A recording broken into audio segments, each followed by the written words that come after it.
heartfelt appreciation to Shadakira for granting permission to narrate this story. Be sure to find their details in the description below. Without further ado, let's delve into the tale. Lanha, looking around the council chamber. The 50-odd races looked uncomfortable as they waited. The ambassador of the Larashi stood at the podium. Every account of her people's greatest minds stated that he and all his race should be enslaved by now, and yet here he was, despite all calculations. What's more, he was asking for a race, and they met while at war with the Xander race to be allowed into the council. The Larashi had stated that these humans, as he called them, had apparently been the ones to help them win the war, and what more, all they asked for in return was to be introduced to the rest of the council. Odd, she thought, for a race to have effectively thrown a war of annihilation into a complete victory for the would-be loser, and only ask for an introduction, was absurd. The humans are a kind, helpful race, and are eager for peace. My race and I do believe that the human race will offer many wonderful things to the council and the galaxy as a whole. Larashi spoke, glancing about the room, his eyes landing on her. She felt like he wanted to say something, but continued on his speech.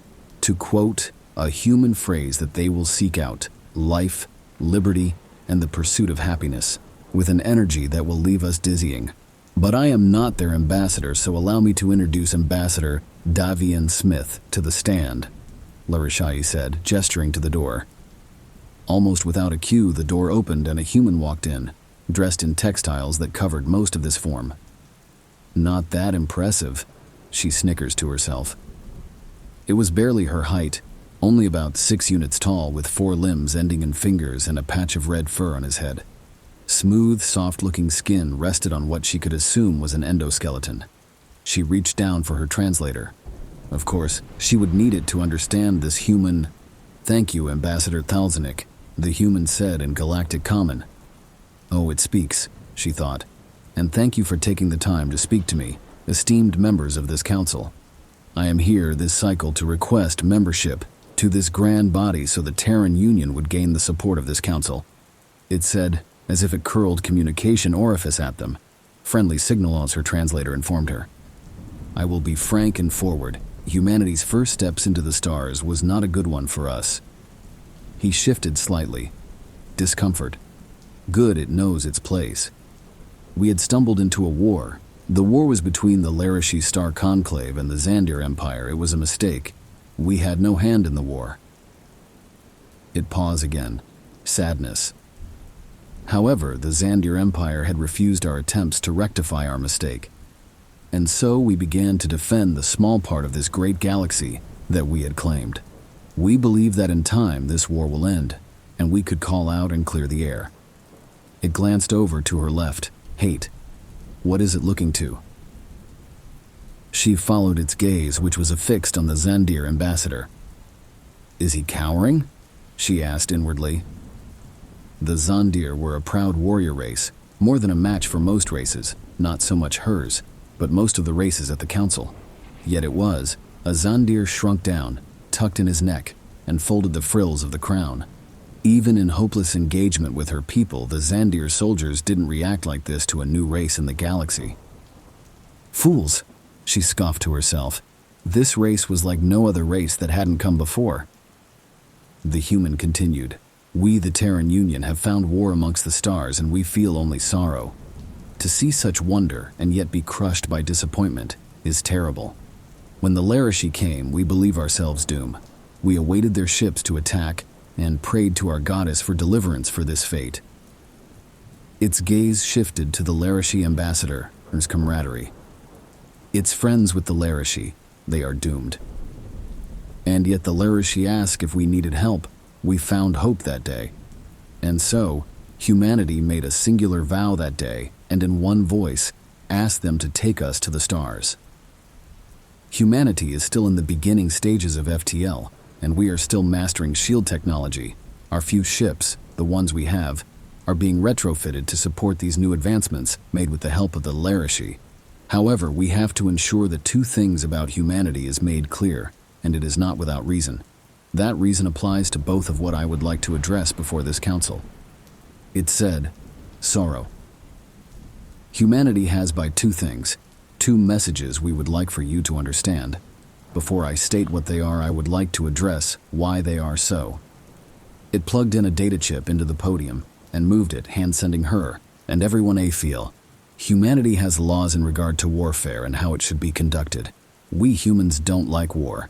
We believe that it is in everyone's best interest to agree to the document I have just sent you. Oh, how nice, a new toy for the Empire to shred at home, she muttered. Beep, beep. And someone has agreed to its request. Let's see. Where she looked at the document and rubbed her eyes in amazement. The first signature was from Zandir. Beep, beep, and then Larashi. This document is a rectified agreement to the terms of war and how it should be conducted, amended to include all sapient life. I will summarize as it is long. In essence, it states that the only people to be attacked or harmed in war are to be solely combatants, and an attack against non-combatants is a breach of these rules. Furthermore, any use of the later stated forms of war is also in breach of these rules. If either of these rules is broken, the offended nation can disregard this rule and engage in a total war. It stopped again, taking a long pull from its water. Also, with our armed forces, we have a role called medic. These soldiers are to be considered non-combatants and are not to be harmed. If one is harmed or attacked, no mercy will be shown to the attacker or his. It stopped regiment. It looked around the chamber as others read the document, and so I will lay before the reason for this document. During the war between the Zandir and Larashi, an orbital defense cannon fired on a Zandiran scout ship, believing it to be an asteroid on a collision course with our colony, on the planetoid YS-53, Ganymede. It exclaimed, "Pain. It is in distress over a colony weak," she shuddered.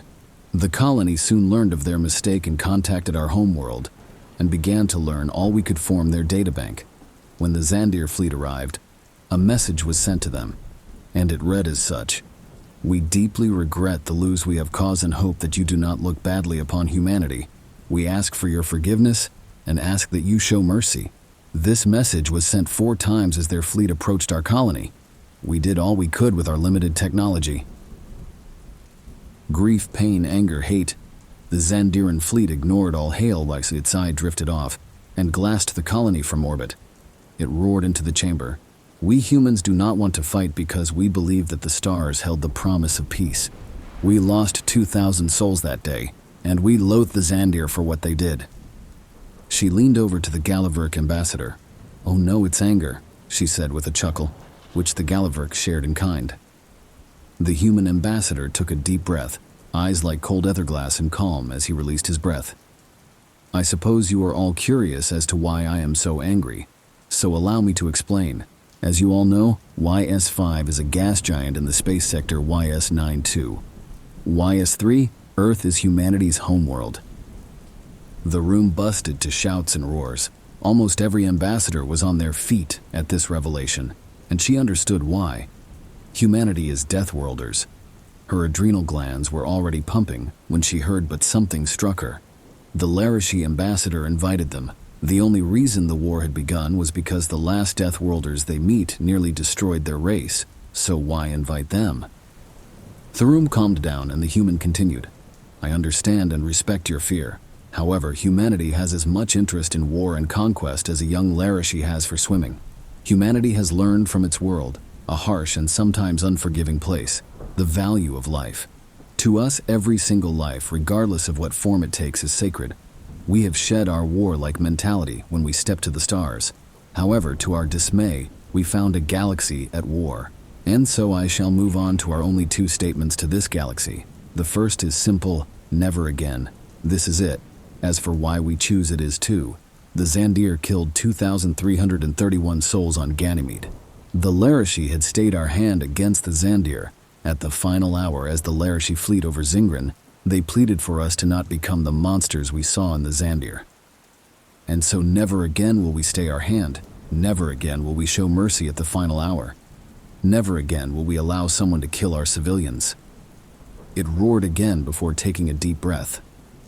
And the second statement is more complex, but I will elaborate in a second. We haven't forgotten. Lana sat in her seat. Every nano unit of her being screamed at her to run. But why? It can't be the human. Her kind has dealt with deathworlders before. She felt her skin clench together to protect her from an unseen predator. This statement is from our armed forces, and to be frank, it is more for the protection of your nations than ours. It said in a calm, collected coldness that her translator said was truthful. Though your technological level is much higher than humanity, and our fleet is still growing, I am afraid to inform you all that humanity's understanding of warfare and how war is to be fought is far more advanced than any of your races.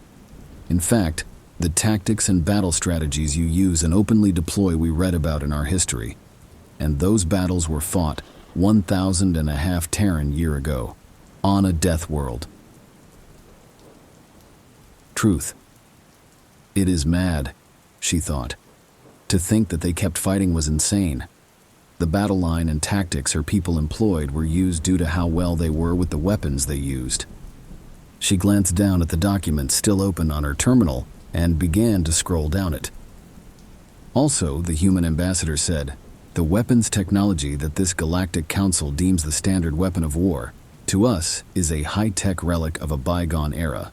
Had you come when the France Revolution happened, we would have loved them. However, as it stands at the moment, we can deploy far more devastation weapons and tactics than you. And so, I state again, we haven't forgotten. If you come for the Terran Union, you will find no battlefield you muster on, no rows of Terran linemen ready to trade laser fire, no cannonade to fire upon you as you march to our line. You will be fighting us, as we had fought when our planet began to die on us. The chamber was. Still, it was unnerving. She looked to the Zandir ambassador, only to see he had shrunk so much in his seat that he was practically falling to the floor.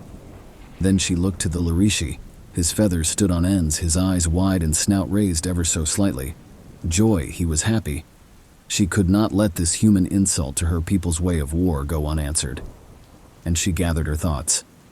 How dare you? A booming roar came from the Galavrck ambassador. You dare to come to us, offer us peace, and then in the same cycle insult our institutions of war. He stood up.